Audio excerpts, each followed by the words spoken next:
Hello, ladies and gentlemen, and welcome back to the Smite World Championships. We are excited to be bringing you the last game of today. Excuse me, not the World Championships. That's coming up. Excuse me. You're too anxious, man. I'm too anxious. Antsy. I know. You know what, it's Ryan? It's real hi-rez Ryan hours here. Aggro came over here and he threw me off. He said, you know, it's past 7:30. Things are about to get weird. Oh. And I was like, what? And he said, first of all, no one calls me Ryan too. When I responded to that, I said, all right, whatever. You came here with the weird stuff, and now you're acting like I'm weird because I'm calling you Ryan. He's doing the dad dance over there. Aggro is just a dad, dude. He's got some dad He is jokes, just a dad. The biggest dad ever.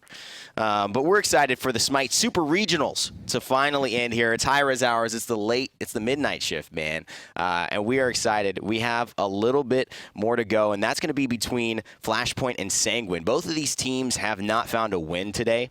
And that is unfortunate. I'm sure it's been testy because there's been a lot of teams finding success at a LAN. It can be difficult when you travel here with your unit. Things don't go well. Hazer, you were actually mentioning it to me as we look at the board here where Sanguine lies in last place.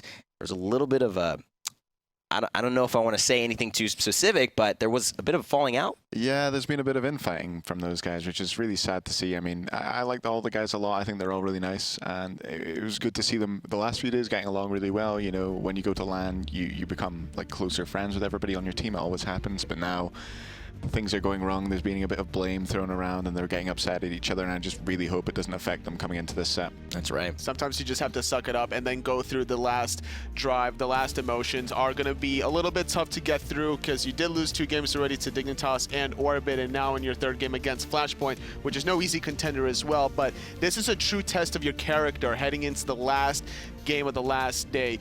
This is an endurance test for all these players involved. So it's not just about, you know, how good you are at the game. It's also about how much can you withstand throughout it. And, you know, how can you keep that focus? Flashpoint, they need the wins. They're one of those teams that, you know, they feel like maybe they should have been in the World Championships already, secured their spot. Things didn't go their way, and now they're facing a relatively daunting performance by LG, already having 3 wins on the board. The pressure is on. They've only played 1 game, and they're 0-1. They've got to find their win here. Sanguine maybe, if they can get their rhythm back, can get confident enough to get a win, put themselves at 1-2. Still a difficult road ahead. But I think Flashpoint here are the ones I'll be looking at personally to try and seize this opportunity of a collapsed Sanguine potentially and an opportunity to keep their world's dreams alive. This is their time for Flashpoint to take advantage of the Sanguine that's a little bit dismantled morally. They need to find a way to counter the strategy for their tanky composition right now. And I'm looking at the 2 mid laners specifically between this composition, between these 2 teams. Flashpoint having Hurriwind and then Sanguine as well having Dodo. They both kind of rely a lot on the pressure that from the jungler side of things. Yeah, I think they've both had fairly disappointing tournaments so far. I know we've only seen Hurriwind in 1 game. But he was throwing out that hype, though. That's what I like to see out of Hurriwind. When they were playing against the Legions, like, he was screaming. He was screaming. I wish everybody at home could have heard him. Unfortunately, they fell down in that game, but it'll be interesting to see, you know, what these 2 mid laners bring out, and if they, you know, they're here to prove, I think, that they're good enough to be on this stage, and I don't think so far they've done it. Definitely a lot of history between North American players in general, between their own kind, and then I think that Europeans definitely have a little bit of back history with their own players as well. So I don't expect too much verbal action coming out of Hurriwind in terms of trash talking on the other side of things, since he doesn't really necessarily know too much about the team. You know, the atmosphere is one of trash talk right now. It is very, very, and if anything, I think the fans, what is that going to play, you know, because that becomes a factor now. I mean, the yelling can be heard through the headphones. They are hearing everything that the EU, the NA side is saying. There's some teams that have just won, trying to get into EU's head here. I could expect some big yelling to come out if Flashpoint make a mistake. You have to remain focused. You have to somehow find a way to tune out the noise and the distractions in front of you, despite it being literally 5 to 15 feet in front of you. That you sometimes can hear. In your face. It's not that bad, but yeah, you could definitely notice the crowd. I mean, if you can't do it here, how are you going to do it at Worlds? Exactly. How can you get to Worlds if you can't deal with the crowd? If you get there and you just fall down, you know? Yeah, that's what we're doing. We're just testing everybody there. That's why we're making so much noise. Making the first ripple in the water. Hazer, easy to say you already made Worlds with your team. Yeah, nobody screamed during our set. Let's just keep it that way, you know? Keep it down when we're playing, when the big boys are playing. Just keep it down, and then, you know, during these group stage games, you know, we'll make a bit of noise. We told you it was going to get weird here. The big boys coming through. Hazer just He's a big boy. We believe you, man. Shadowq, another big boy. He's looking to play big today, and that is the goal for him and his team. He wants to bring Flashpoint finally with a roster that I think he believes can win. They have the skill, the mechanical skill. They have the expertise. They have the understanding of the game. It's a matter of whether they put it all on the table and have it come to fruition now. This is the Shadowq moment. is definitely the glue for this team. Having the side laners Vetium and Benji coming from former enemy, and then having Homiefe and Hurriwind, formerly from SOAR, into this formerly known as Denial Squad, now known as Flashpoint Esports, is what is allowing Shadowq to have the mechanical skill around him and use just his knowledge of the game, his theory crafting capabilities to really lead this squad to victory. Yeah, Shadowq is a guy who's been around Smite a long time now. I mean, I don't ever remember watching competitive Smite in the NA scene without Shadowq being around. So, you know, he's definitely that experienced player on that team. I think the others probably look up to him as a bit of a leader. And yeah, he'll be expected to really control the game for Flashpoint. I think that for Shadowq specifically, he really leans heavily on trying to look for these early invades all the time for his team. They really want to find any sort of pick that they can get and get that early game advantage, whether or not he's playing the Bacchus or the Sobek. You see Murrdurr here, his opposition on Sanguine Esports, looking at his teammates, discussing their possibilities here. We've talked about some potential infighting. How big of a deal is it? Doesn't seem to be affecting Murrdurr here. Same silent, kind of stolid face, ready to go into the game. Of course, there's a lot of people that will impact this the most. We looked at Dodo prior, and that's the one name that kind of stands out for me. I personally think that it has been a bit unremarkable from the mid, fortunately, from Sanguine, and I know he wants to step that up. Let's talk God Pool. Let's talk what he might be able to bring to the table that could actually impact his performance more than it has. Okay, I think what we've seen out of him quite a lot recently is picking up the Isis and going for the Gem of Isolation, being a bit of a control mage in that mid lane. He seems to be pretty comfortable on most mid laners that I've seen anyway. He can definitely play Ra. I think he can bring out the Yanis. He can bring out the Raijin. Isis. I don't think we'll see him on a Zeus or anything too like unsafe. But yeah, if he can get, I think he favors those kind of supporty mid laners, allowing Cherryo to actually do a lot of the carrying from that jungle role, and just waiting for Arkkyl to come in from the hunter role and just dominate. Arkkyl, I love that guy. He's an incredible player. When Sanguine did have success in the group stages, they relied very heavily on Dodo playing that Raw, trying to have the sustain options, but the cards have been revealed, unfortunately, for Sanguine, so now a lot of teams have started to adapt to that, taking away a lot of options that Sanguine relied very heavily on. We saw the Khepri bans, the Geb bans away from Murrdurr, then we've seen repeatedly over and over again the Raw being taken away from Dodo. Yeah, they do love these Guardians in the jungle and then a sort of defensive support, allowing that Guardian in jungle or solo to initiate, and the support just sitting back as we see the Terra banned out by Sanguine and the Ra taken away by Flashpoint. Hazer, why is Sanguine banning Terra if their first pick here? I guess they... do they not practice it, you think? Or? Well, we do scrim them a fair bit, and what I'm guessing is they don't feel comfortable on it. They've not played it enough to think that they can carry a game with it, and we see Ratatosker banned out. And Naja. That's Cherryo's and Dodo's kind of main flavor of ice cream there. And so they're not looking too sweet at this point. I mean, obviously, Cherryo, he was the one that worked very well finally on Naja. His Guardian did not perform. Ymir had a very bad performance earlier on against Energy, given it is Energy. But the Raw has just not been let through for Dodo. So now the Athena is picked up. Where does this go? This is a flex pick. This could go to Murrdurr. This could go to Cherryo in the jungle. We've seen it time and time again when he likes to play these Guardians in the jungle, whether it's Kabrak and Ymir or the Athena. This allows the rest of his team to get a lot more burst damage whenever you have more control coming out of the jungle.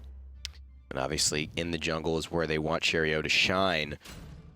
But as it goes, Flashpoint will select Neith and Sobek to start out their selection. I really like this idea for Flashpoint to get a little bit of global pressure online right now. Having the Sobek limits more of the Guardian options for Sanguine, as well as having the root for the Neith. It doesn't really have that diminishing return with all the other hard CCs in the game. Yeah, I think taking the Sobek away is a good point there. I think Nika actually had a very strong showing on Sobek in that game where Dodo was playing Yanis. They were using the Yanis pearls for Sobek to go through using Plucks, you know, getting people's beads. I thought he played very well. as we see Sanguine pick up the Ram for Arkkyl, and they're looking at Poseidon here. Interesting. And we saw Arkkyl play very aggressively with the on her earlier on. I'm surprised that he's now leaning more towards this late game style, but it makes sense because now they're also going with the Scylla in combination with the Ram, so they have the control necessary with this Athena to find the easy routes into the crushes for the Scylla. So I'm really curious to see where they really put this Athena. Yeah, this is interesting here, this Sanguine draft. I think we saw something quite similar to this by Cringe Crew against NRG in the group stage land. They drafted their first 3 picks were all quite late game, and due to that, NRG picked a full early game comp and absolutely demolished them. I think there wasn't even a single kill on the board for Cringe Crew by the end of the game. Wow. So we'll see if Flashpoint go for a similar style here as they pick up the Thor. Thor, not an incredible early game god, but definitely strong. Definitely has his assets, especially with Flashpoint having the necessary tools to their disposal in terms of getting the early game lead. Neith is definitely a character that doesn't necessarily shine in the late game, so you're looking for those early ultimates online as quickly as possible. Thor also applying a little bit of global pressure throughout the map for Flashpoint. And knowing Benji coming from the soul lane, I'm expecting him to be very aggressive here, trying to take advantage of Nika, especially with Homiefe on this Thor. Yeah, and they ban away the Ymir here. I think obviously they expect this Athena to go to either the solo lane or support. I'm not sure if Nika has the Athena solo in his locker, so it'll be interesting to see if they could flex that there. But I don't think that'll go to the jungle either, and that Ymir is a big shot at Cherryo. He now no longer has his Naja and no longer has his Ymir, and I wonder if they do know that he also plays Kabrakan, and they do know. Which is interesting, though, because they have this Neith for the root, right? You can easily target down the Ymir during the Ice Carpet, during the freeze. You have all the time in the world to set up an easy, guaranteed root on the Neith. So I'm really surprised, actually, that they didn't just let those gods go through and then maybe ban something else out. Well, Kabrakan does have that root immunity on his one, so I think he would have been a really strong pick for Sanguine here. And I think this definitely shows Flashpoint have done their homework here. I think that's an incredible draft from them. This smells like the person who was sitting right in that seat before you came on. Actually, maybe not before you came on, but Drelo earlier on in the day. Very intelligent. He is going through this. Flashpoint disappeared for a while, and I know they were thinking about this matchup. They had 2 games today, and I'm sure that was just to come out and take away what the big star from Sanguine can do and make him make some interesting decisions. And you know what, honestly, if you're going to put them in a do-or-die situation like this, I mean, this is the time to make them pull out something spicy. Get your all-star a little bit more uncomfortable is the idea that Flashpoint is trying to implement onto Sanguine. So now with this Fafnir and Amaterasu last pick for Sanguine, it's looking like Fafnir is going to go to Murrdurr and then Athena for Cherryo. Going to find some easy setups here for Dodo on the Scylla. Yeah, I have to say I didn't expect that. I didn't think Cherryo would bring that Athena jungle into play here. I thought the bans from Flashpoint had been absolutely on point, and you see Nika putting up the 3-0 there. You're only playing 1 game, Nika, but I'm sure you can 3 kills to 0. That's what he meant, obviously. Well, he's going to be playing the Amaterasu, which doesn't have the best momentum in the early game. It's very difficult to find the solo kills. You're more relying on potential gank or even a counter gank coming out of Sanguine. And I'm really liking the idea that maybe Sanguine are going to rely very heavily on Cherryo, looking for the counter engages. If Homiefe decides to gank with this Neith ultimate as well into Nika, then we're going to see that Athena counter gank. Yeah, definitely. Interesting with the global pressure both teams have, the Neith, the Thor on one side, and you've got the Athena, and the Ram with the semi-global on the other side. I don't know how Amaterasu will do in this lane against Ravana. It depends. I don't know how experienced Benji is in this matchup. We'll see the real, NAV's EU, solo style here. It's kind of the passive EU style of trying to farm up and get into team fights, and the aggressive NA style of trying to bully people out of lanes and back off. NA versus EU, it's been the story of the evening. Let's no better casters to tell it than the ones we've got on deck. Sanguine versus Flashpoint. Last game of the day coming up now. All right, so we got Sanguinis versus a Flashpoint. GG. Gotta see how this one works out. I'm excited to see Nika on the Amaterasu. This is one of the other exciting rookies that we have in our pool this weekend. I gotta ask some questions about this Flashpoint draft, though. Not one of my favorites. But Homiefe is on Thor, and that's a big boon for me.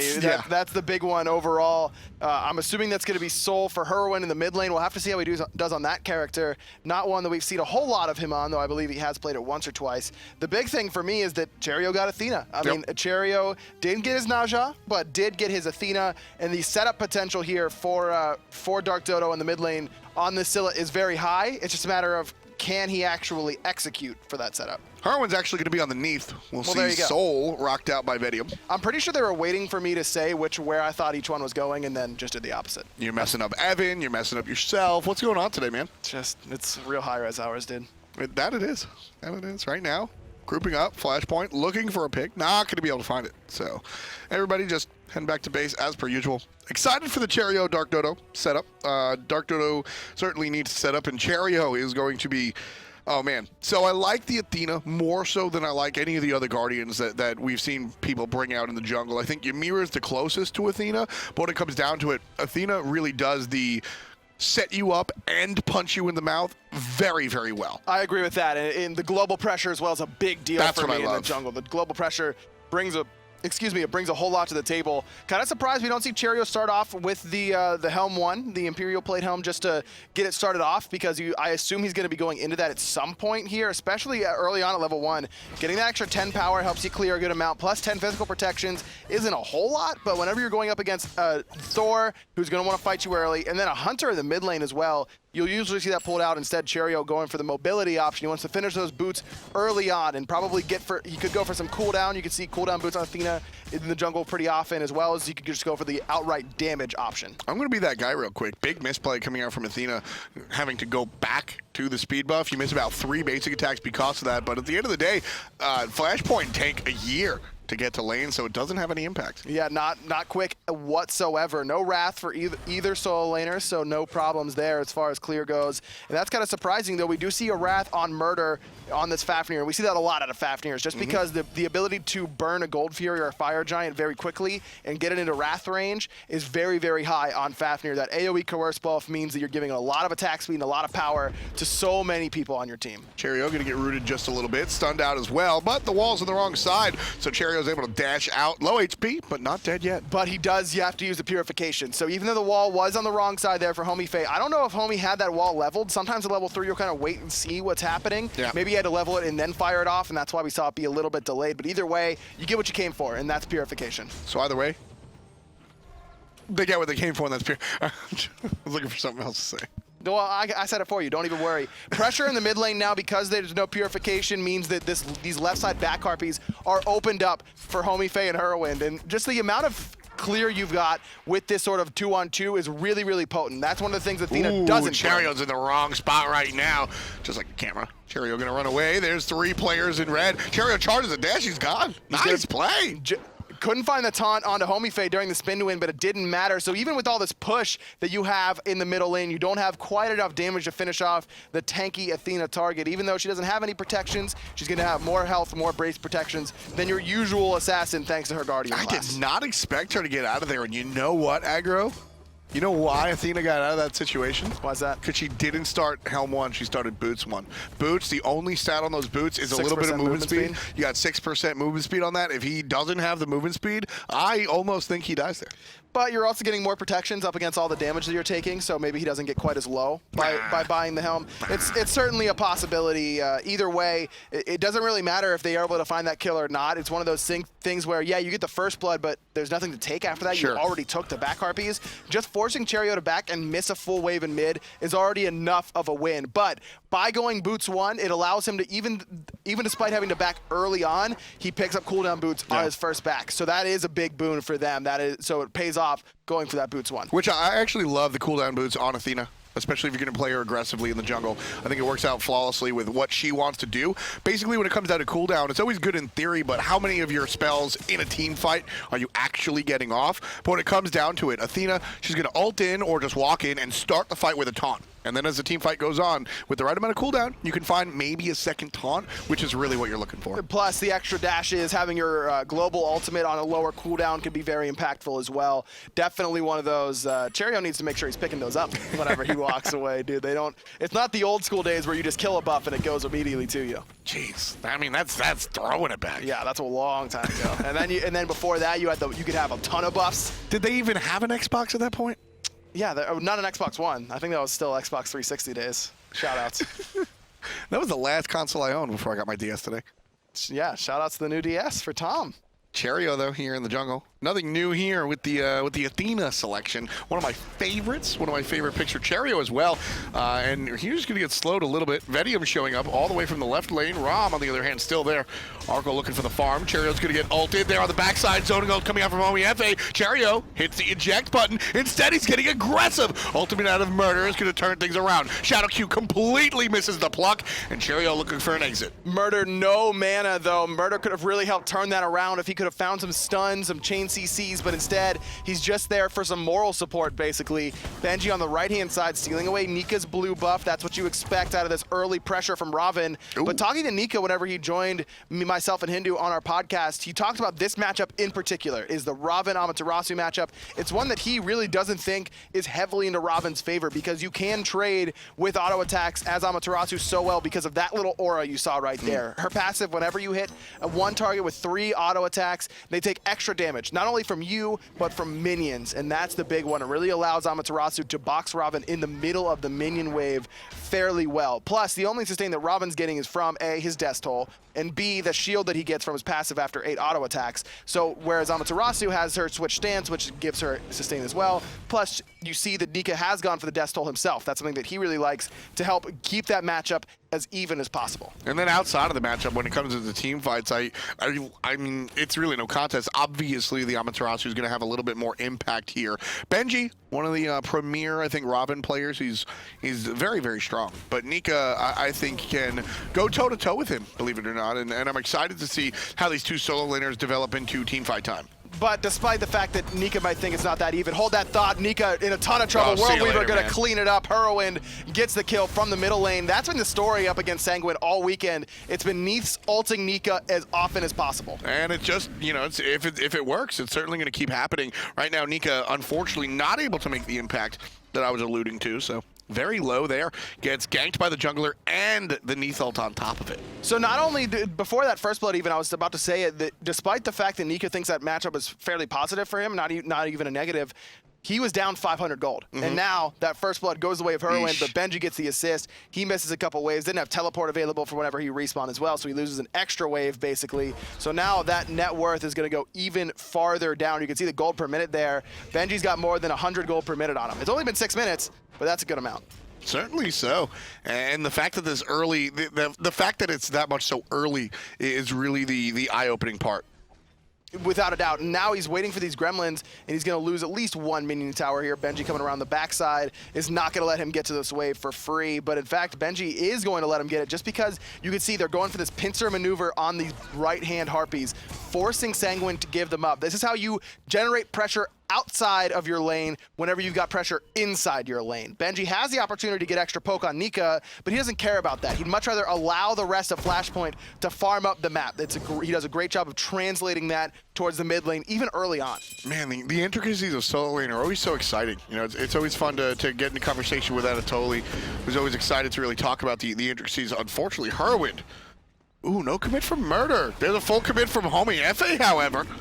Very awkward set. Oh! The double tap picks him up. TheDarkDodo gonna fall. Now Cherryo forced to try and run away. Murrdurr, you jumped into the wrong neighborhood, buddy. Shadowq is waiting for you there. Homiefe shows him who's the boss. Stands there in the middle lane with his arms up. Awesome kill on TheDarkDodo. That was pure. That was fantastic accuracy coming out from Homiefe. Flashpoint going to start with the Gold Fury down to 25% HP already. No real response from Sanguine. You can see the wrath on the support, but guess what? Murrdurr's the dead one. So Flashpoint able to go ahead, snatch that one away, and surge forward. They've got 3 kills and a 3K lead. No surprise to see Shadowq pick up the wrath as well in the support. We talked about it on Murrdurr earlier on, but Shadowq also loves to pick up this wrath in the support role, and you can see why. I mean, even though there are 2 people there from Sanguine, it's just a clean, free Gold Fury, basically 3-0. Flashpoint in the lead, and they alluded to it on the analyst desk. Just the rest, Sanguine as a whole, do not seem to be on the same page entirely. But that whole engagement goes south the minute Cherryo misses taunt. Yeah. Those left-hand harpies. When you miss taunt, you're in a bad spot as an Athena. Hurriwind immediately turned it around, and Hurriwind looking very, very comfortable on this Neith. The ultimates have been on the right targets at the right time. He's able to pick up the first blood, and then right there, Cherryo misses taunt. Hurriwind doesn't panic or anything like that. He stands strong, hits the root, and they're able to continue the fight from there. Look, man, I say it all the time. Hurriwind is a fine player, but he has a different skill set, I think, than most of the mid laners. I prefer him on these characters that have some sort of control. I think Neith is a perfect example of that, and Hurriwind will always, in my eyes, excel and shine when his sole job isn't to kill people, but to assist the team, help out, provide some assistance via utility, stuns, roots, etc. And at the same time, he can provide that damage. Neith, I think, is a great pick. Taunt on the Shadowq, directly into the root from DarkDodo. Shadow getting pretty low, but still has the pluck available. He's looking at Cherryo. And Hurriwind still dealing out that damage. Really accurate with those basics, which is a nice little bonus on top of it. Arkkyl taking Vetium, gets down to 5% HP. One shot, two shot, looking for the third, can't find it. Lands, and Vetium smokes him. Beautiful one-on-one. Vetium takes him to the ground. It's not that often that you see Vetium take a 1v1, but he only does when he knows he has the advantage there. It could have been Arkkyl into the advantage. Homiefe crashes down looking for DarkDodo. I'm a Monster does a nice chunk of damage, but not enough to dissuade Homie from backing up quite yet. Nika there with the dazzling offense. That'll dissuade him. Picks up the kill. Sanguine on the board. You know, Homiefe, man, has not been really shining on this Thor. That is surprising. I don't know, man. Do you remember that kill on the left hand with the double tap? That was nice, but every ult has been off the mark. I think that, like, I don't know what's up. That time definitely off the mark. I think he hit one on the left-hand harpies earlier on, but I mean, this is a premier god for Homiefe. Yeah. I mean, this is one of the gods that, you know, if Homie's on my team, I'm trying to first pick Thor, man. I don't care. I'm ready to hit just hide in that backpack. I'm trying to first pick and go along to the ride. Ao Kuang too. I mean, I'm down with the Ao Kuang pick. Don't get me wrong. He's got those types of gods in his god pool where you can just kind of hop in and go along for the ride. Thor, Ao Kuang, Nemesis even, you can put him in that category with. I actually love this draft from Flashpoint, if I'm completely honest. I think Sol is a character that works out very well for Vetium. Like we said, he's not always going to look for the single man fight, and Sol is able to team fight rather well. She can assault towers. Vetium's a character that works well with, I think, 3 players on his team. Not always big man team fight, and certainly not by himself. Shadowq on the Wrath Sobek Classic. I already talked about Hurriwind and Homiefe, and then Benji on the Ravana. I think if you're a Flashpoint fan, this is sort of the composition that you sort of dream of for your team. It's really, really strong. I totally agree with you. And like we saw, I mean, Vetium already taking advantage of this Sol. Vetium known for his excellent positioning as well, so it's kind of surprising to see him on a very forgiving god. Nothing forgiving about the mid lane right now. Hurriwind forced to use Sanctuary. Cherryo sitting in the middle, but he's got no danger whatsoever, basically. Hurriwind took a ton of damage there. Both relics are now down for the next 40 seconds. That's why you saw the engage there in the middle lane onto him directly. But if they knew the purification was down, you kind of got to use I'm a Monster before that taunt duration wears off. The problem is that for Athena jungle, you're not going to be leveling your taunt. In fact, can we take a look at what we see Cherryo leveling on Athena in the jungle here? You're obviously going to be leveling shield wall first. That's going to be your primary clear, and he is going for the taunt option. Love it. Which Absolutely I love. Exactly. The idea set up for Dodo. A lot of Athena jungles, sometimes you need that extra damage on preemptive strike. That's your job to do some damage coming out of the jungle, but here Cherryo flexes the taunt and it's the right call. Absolutely. If you look at the rest of the composition, and this will also be dictated in the build, you can see that helm does come online, but first it's all about the boots, right? Damage boots specifically, not travelers or tank boots like we see. Tank boots are actually bought by Athena jungles sometimes. That ult's gonna hit. Homiefe able to deal with damage. Shadowq shows up as well, but he gets crushed. Nice little stun coming out. No follow-up hammer. That's already down. Love the root from DarkDodo. He's the one who's able to get out his jungler that time. Cherryo was gonna get cut off by Shadowq coming around the right side bottom harpies, but instead he eats a Sikkim from DarkDodo right away, prevents the charge prey from happening, and his purification was down. He used it as soon as he got dunked on by Homiefe there. Nice play from DarkDodo. My point being about Cherryo's build in the future is going to be the fact that the rest of the team has the damage. Obviously, the Rom's going to deal damage. Murrdurr's going to help everybody. Dodo on Scylla, that's what she brings. And then Nika on the Amaterasu is an above-average damage dealer out of the solo lane. So Cherryo's job doesn't really need to be heavy damage. If instead you see a lower damage warrior in the solo lane, or maybe even a guardian, Cherryo goes a little bit more aggressive. Just like Murrdurr, jumping forward, getting the jump and the Athena ult, but we see the Blocks immediate the dash. disengage. Nice job blocking the dash from Murrdurr. Cherryo looking for Hurriwind. Purification up now, so he's going to be able to get out for free there. Well, not for free, rather. He used a very important defensive relic, especially against the chain CC capabilities of Sanguine's composition. So even though he uses the Purification, he also doesn't have the Sanctuary for the next 25 seconds. Not a long time, but enough time for Sanguine to try and make something happen. I'm still looking at the Purification. That's immediately, I'm going to take care of Neith right there. Nika forced into the ultimate. Not a huge deal there. I mean, Nope. Dazzling Offense, one of the lowest cooldowns for any ultimate in the game. Sometimes it feels like a switch stance sort of thing. Once he gets that cooldown off, you know, started to get going in that build, it's going to come down to like about a 45-second cooldown. Cherryo half HP, Homiefe taking to the skies, looking for the re-engage, looking to the jungle, and instead he's going to look towards his own red buff. Guess they didn't want to re-engage there, with specifically because Hurriwind doesn't have that Purification. It's tough for them to Big fight call. into that, and that's a big one. And one of the things that I wanted to bring up when you were talking about the type of gods that synergize well with Hurriwind, I think that you're on the mark when you talk about control being a thing, because Hurriwind does not get enough credit for his communication in the mid lane. It's Absolutely. extremely strong, one of the best communicators in mid. Yeah, and that's one of those things that, you know, it's so impactful. Vetium going to show up, drop the ultimate. Nice little shimmy move. Love the play out of Sanguine. That's one of those plays that I think a lot that a lot of people aren't going to give credit to. Murrdurr just showing his experience there. Murrdurr's been playing with Wrath or Hog around the Gold Fury since, you know, forever, basically. Season 1 runner-up at Worlds with Titan alongside the likes of Pretty Prime and Ataraxia, so you know he's got the experience, shows it there. Gold Fury goes the way of Sanguine, and that's an important one because this gold lead was starting to get pretty significant, and cutting it down to about 2,000 gold makes this much more manageable for an excellent late-game composition like Sanguine have. Last game we casted, that Gold Fury went the other way and honestly won the game for the team that was able to just take it away. Sanguine successfully take it this time, and they're able to stay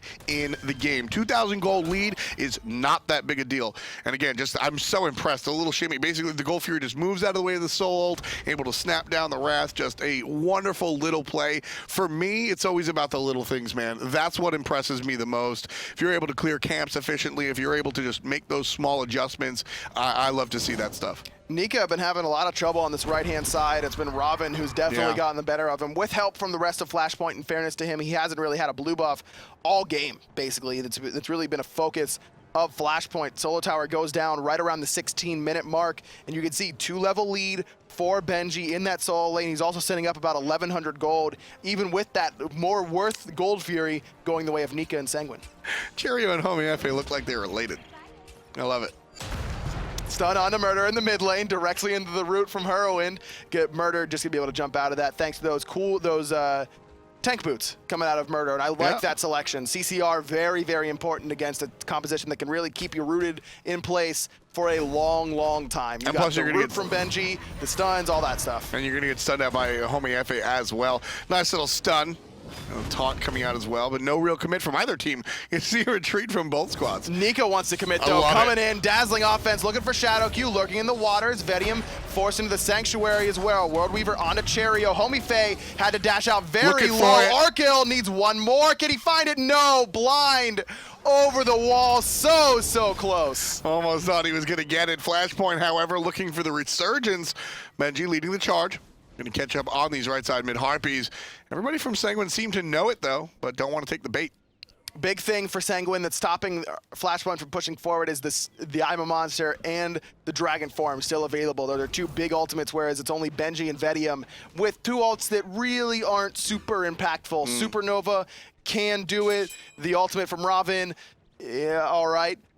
You actually see, if you look at Benji's relics, he's been having it since level 12, but we're only mentioning level 18. Sunder picked up, and you can see, and that's, I love the pickup here. Perfect. Sunder is great up against tanky compositions. What does Sanguine have? A tanky composition. You're able to strip away those protections, do some extra damage, and make it easier for your damage dealers to do that damage, especially with the amount of lockdown that Sanguine have. I was talking about, or excuse me, Flashpoint have. I was talking about it earlier on, but you can guarantee that Sunder on a priority target every single time. That tanky Athena jungle, not so tanky anymore thanks to Sunder. Exactly. I mean, unfortunately, sorry, Polar Bear Mike, Blinking Sunder is not one size fits all. But when I see a tanky jungler or a tanky character somewhere else than you might expect it, and you have those 3 guardians or those 3 tanky character compositions, Sunder is absolutely not needed, but almost needed. It's just so it just works out so well. Perfect point. I'm very happy that we see it here in a game that I think it actually matters in. No sprint, though, on the side of Flashpoint, and sometimes that can be a big deal. You see one on the side of Nika, so he's going to be able to help his team get in and out of danger I'm or not concerned. Try and engage. There's not a lot of slows. I'm not that concerned. No, there aren't a lot of slows, and that's a good point. Really, you look at it, preemptive strike, astral arrows from Ram, Crush. The crush, exactly, That's and that's it. That's basically it. Though Murrdurr, that right there, the little pulse after hitting your hammer, that is a fairly significant slow, but not one that's worthy enough to pick up a sprint. It doesn't make it necessary, a la, Bastet or Nemesis. Poseidon, Nemesis, those kind of gods you need sprint for. Leave it to the mid laner to bring a Poseidon before Nemesis when it comes to slows. I bet you, have we seen more Poseidons than Nemesis so far this week? Yes, we have. There you go. I'm just paying attention to the meta, Tom. Okay. All right. Oh, yeah. Thanks, man. 19 minutes on the clock, 4-1. Flashpoint commanding this game, but not incredibly so. Sanguine have been trailing pretty much from minute 1, but they've been trailing very closely, and it's a very big deal, the fact that this is just 3,000 gold at the 20-minute mark. The downside, I think, is the fact that it has slowly been trending in Flashpoint's favor. You had that little surge with the Gold Fury, but it still just continues. Why is Sanguine unable to gain momentum? Their composition is very heavily focused towards the late game. I mean, you look at the damage dealers, both of them are really focused on the late game. Even the solo laner, really more of a late game sort of character. There's not quite enough damage quite yet. Taunt on a Shadowq into the Root Crush combination, but not enough to kill him quite yet. Benji teleports in from the side. He's looking for the snipes, is Arkkyl, but can't find a priority target. I still, that was more to get away from Homiefe's stun than anything else. As soon as Homiefe comes down, Arkkyl goes up, avoids the stun. Homie's got to find an exit on the right. So Ram doesn't actually get much damage off with the ult, but he saves his own life because a stun follow up onto Ram, that's trouble. And saves the purification, which is a big one. So you're Yes. right, that was definitely a heads up play there from Arkkyl, sitting at 0-1-0. Hasn't been able to, he got soloed on the left-hand side, almost found it on a Vetium, but this is his time to shine. Murrdurr taking the CC chain, Nika dashes in while everyone else is trying to get out. Nika's trying to do the heavy lifting here, gets the stun onto Benji and Shadowq. Shadowq's low, 25%. Murrdurr's gonna turn into the dragon, looking for the resurgence. Very low, chased out. DarkDodo, pull the target, doesn't find the kill, but Arkkyl does. Vetium goes down. Benji chasing down the mage, Nika in pursuit. Nika gets flipped in. Nika trying to do work, Nika's gonna fall. Just not quite enough damage from DarkDodo to find the reset. It was so close, and that could have been such a huge turning point for Sanguine. Instead, Cherryo sacrifices his life for one. Nika then falls as well. Hurriwind taking a lot of damage. He's gonna fall. DarkDodo able to find it. Just there it is. 20 minutes hits. This late game composition starts trying to get a little bit of traction. They're trugging along, and they're finally doing a little bit more damage, and it's only gonna get worse from here if you're on Flashpoint. There's only gonna be more damage on the side of DarkDodo. Nika right there, rubbing his eyes. He's crying because his teammates won't listen to him. He's really just trying to get things going. Nah, he's probably just been here all day. But in any event, I'm going to toss it, Aggro, I'm going to toss it to a listen-in next time we see that fight on Sanguine, because I feel like Nika he understands exactly what you just said. 20 minutes in, they have the damage, and this is the point where you get that Animorph evolution, right? All of a sudden, bam, I'm a red-tailed hawk, right? Sanguine are able to actually fight at this point. Nika knows that, and I feel like the rest of the team isn't on the same page. He goes in, and he forces his team to follow him because he knows he can win the team fight. I feel like Nika is making these calls, and Sanguine just are ignoring him, not listening. Hey, you're just a rookie. Listen, man, I don't care if you're a rookie or you've been playing for 30,000 hours. At this point in time, Nika's the one making the right calls, and you got to listen. But he's got to be careful because Murrdurr was so low, he was forced to jump backwards. If Murrdurr just transforms there and stands in place, that's probably a better engagement for them. And again, we talk about it all the time. One person doing the right thing while you know, 2 people doing the right thing while 2 people do the wrong thing and someone does in between is much worse than 5 people doing the wrong thing together. There's a good talk coming out of Cherryo, and this time the team's going to involve themselves. Nika goes all the way in the back, looking for Shadowq, who's forced out of the fight. Benji shows up, trying to deal damage to Arkkyl. Beautiful root coming out of Hurry. Double root there, stops the aggression from Sanguine. They're forced to disengage. Cherryo doesn't care, though. He's still looking for Homiefe. Bede's still down on a couple big targets, mostly Hurriwind. The Purification is still down. Sanctuary not online for Homie as well. Sanguine have the advantage right now. They're grouped up while their enemy is split up. Hurriwind backflips, and there's 1 shot, 1 kill. Benji's in trouble as well. There's the 2-3 follow-up. Benji's going to be forced to back. And the rest of Sanguine will look towards the Gold Fury. There's the transform from Murrdurr, half HP on the objective. Still gonna come in, here comes Shadowq. He goes down. I don't even have time to transfer into the listen-in. Sanguine are just winning this team fight way too quickly. And there's the Wrath that's down now. Shadowq was the big contestant point, but Sanguine's backing off?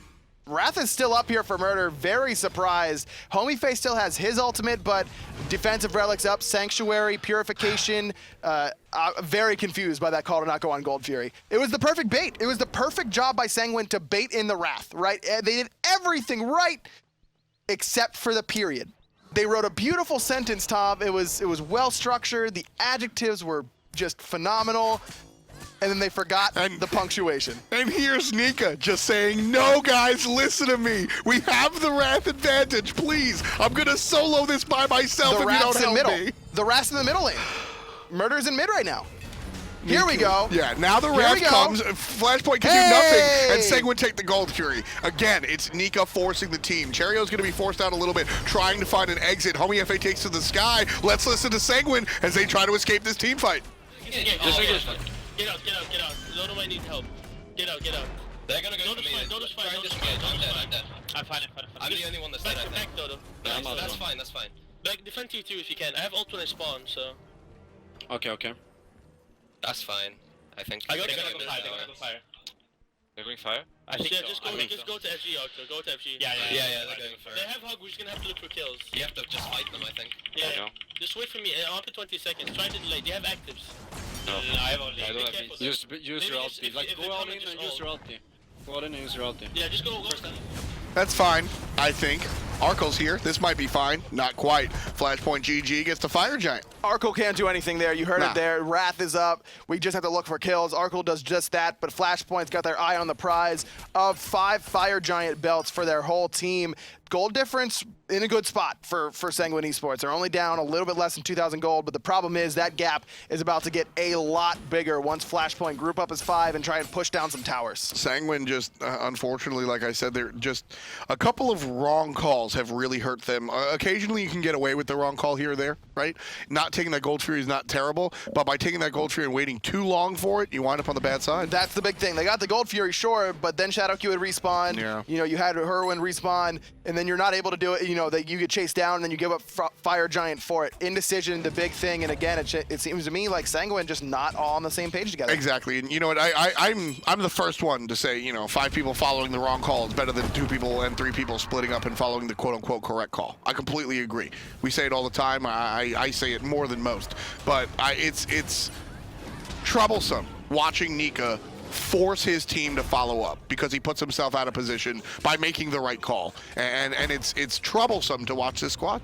Sometimes, yes, but sometimes they look pretty good. Benji trying to go under this tier 2 tower in middle. I like the decision to defend these. No reason to give up a free 1,500 gold if you can help it.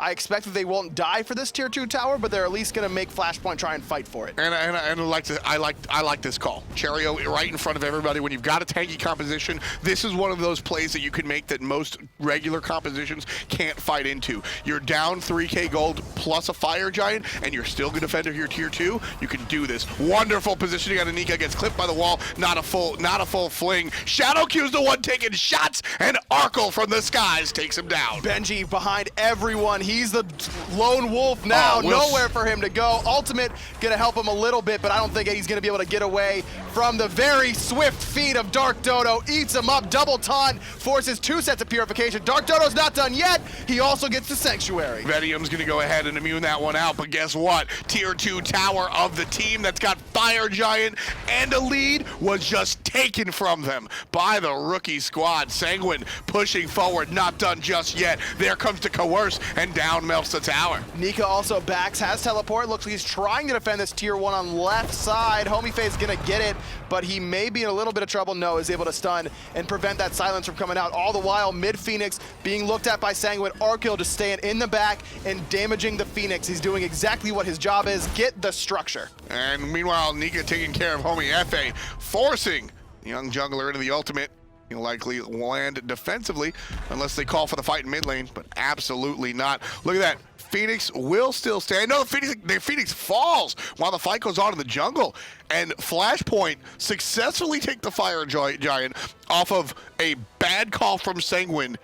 And Sanguine don't care. They fight directly into it. They've done a great job of making the most of their mistakes at times. They always are able to try and turn it around, and they do so there. And you called it. Nika was the one who really set that in motion. He baits himself to get plucked. He wants to get plucked by Shadowq because then Shadowq doesn't have any escapes.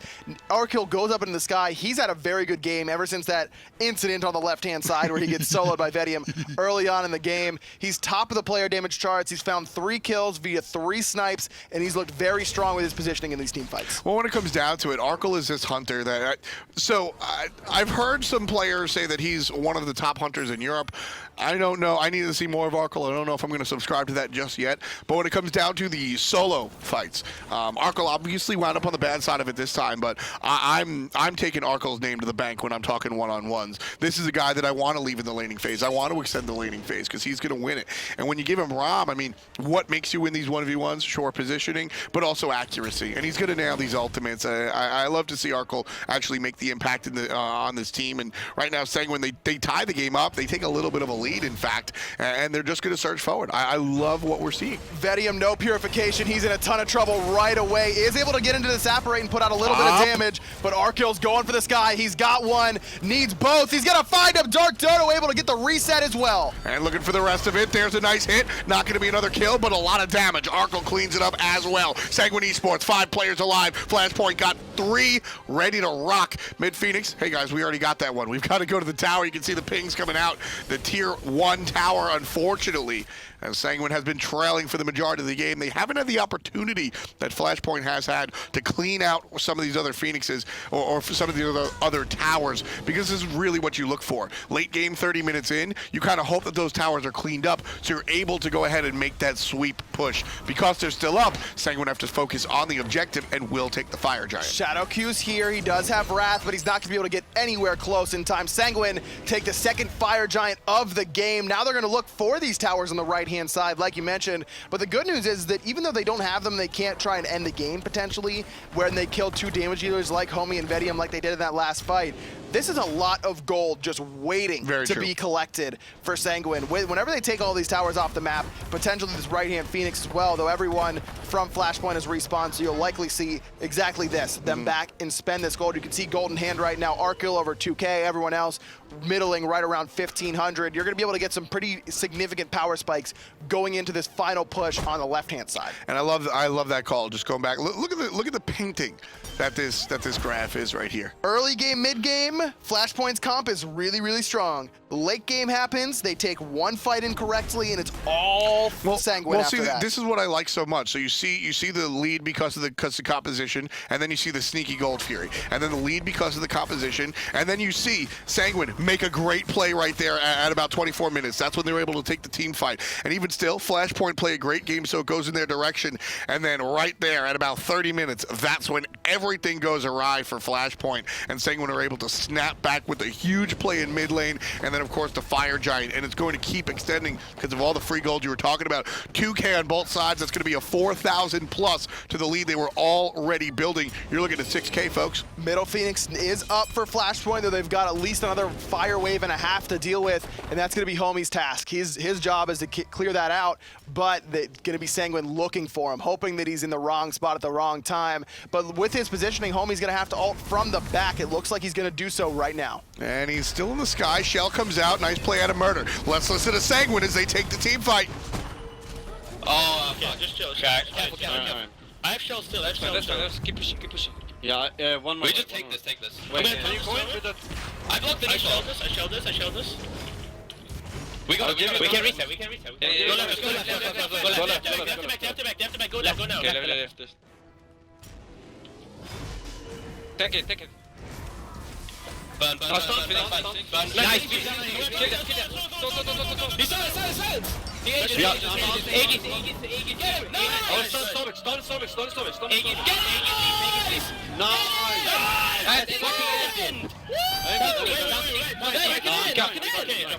Okay, end it. End it. Nice.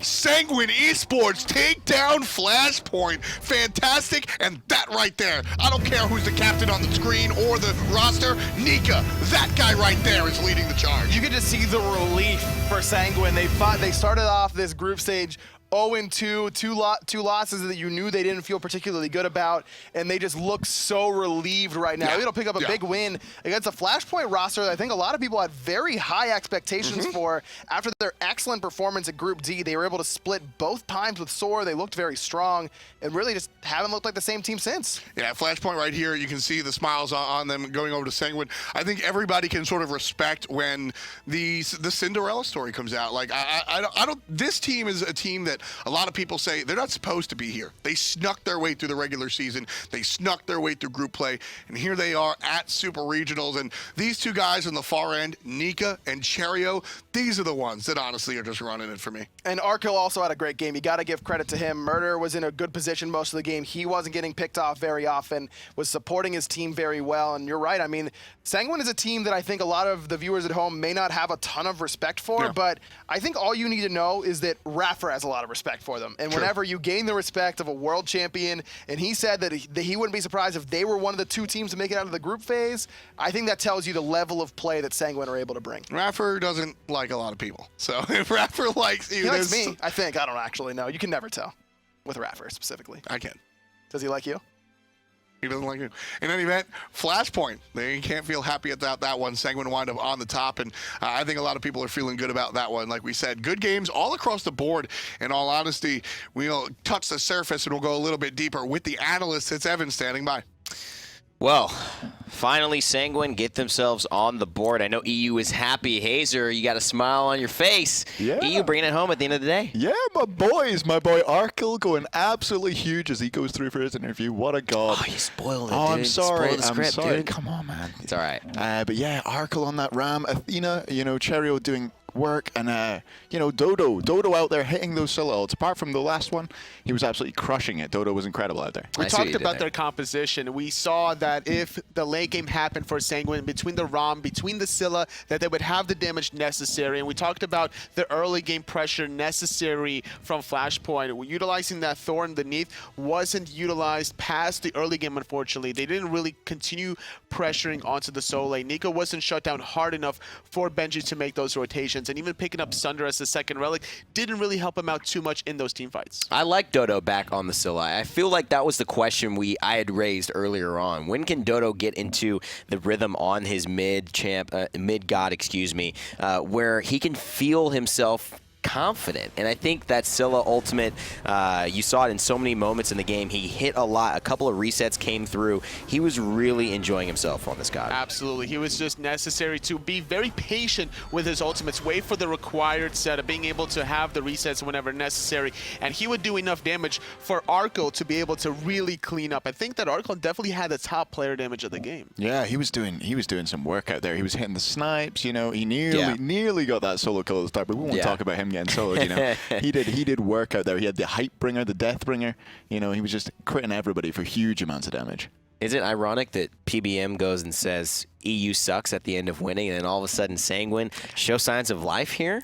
He spurred us on, man. He gave us the fuel we needed to come out there, and we didn't hear any NA sucks yet, but I think it's coming. Sanguine. Oh, I think it's coming. I think it's coming. Tomorrow, there's a lot to be played for. There's so much on the line totally moving forward. Luminosity is still not qualified yet. No team is actually qualified yet to go through. Mathematically, every team is still fighting for their spot to get out of the group play right now. Obviously, if you win all 5, then you guarantee. But we could see a lot of tiebreakers tomorrow at this point in time. Now, with the biggest upset so far is definitely Orbit with 1 and 2 currently. But they're not mathematically out because they just need to rely on somebody other than ALG not to get more than 3 wins because they lost to Luminosity earlier on. So if Luminosity wins tomorrow, even 1 game, then Orbit's chances are mathematically out then. So we'll have to wait and see. Let's take a look at what games will be coming through tomorrow, so we can see what action we've got planned for you. It's Saturday, so you better be here.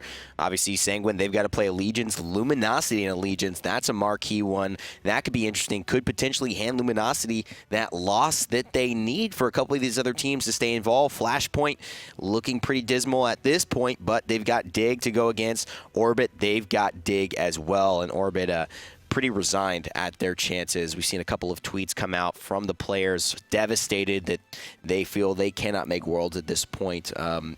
Despite the mathematics, it seems like their heart is kind of out of it, but they've still got some games. And to be determined, if tiebreakers are needed, that will be played at the end.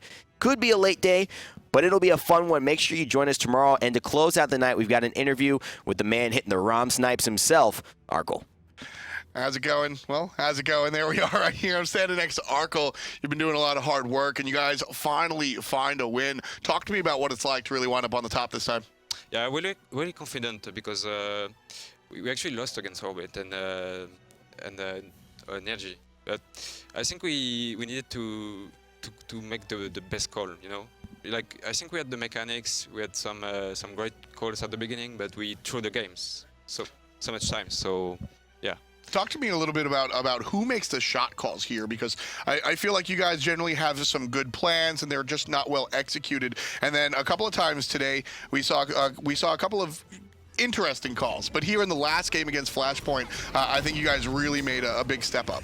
Yeah, exactly. Yeah, I think the most important part in this game is that they allow us to keep fighting, even if they were ahead. So they made a mistake, I think. We played really well though. Athena jungle was really great on Cherryo. He played really light out, and yeah. I want to give you guys a lot of credit for having confidence here.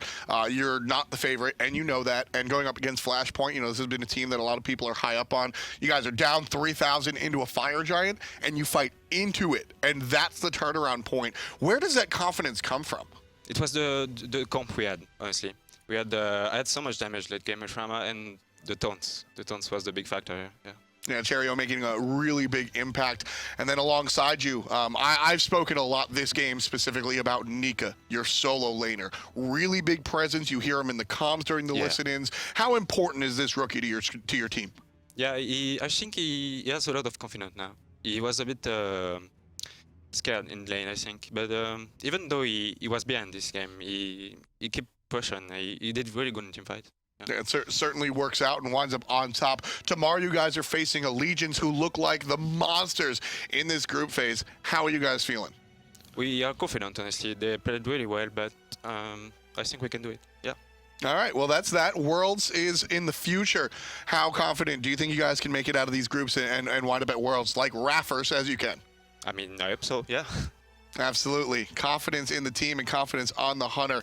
Arkkyl, you're looking absolutely fantastic here. I want to say congratulations to you and your squad. That's going to be it for us today. We start tomorrow with some of the games here on hi-rez TV. Thanks for watching, and we'll see you tomorrow.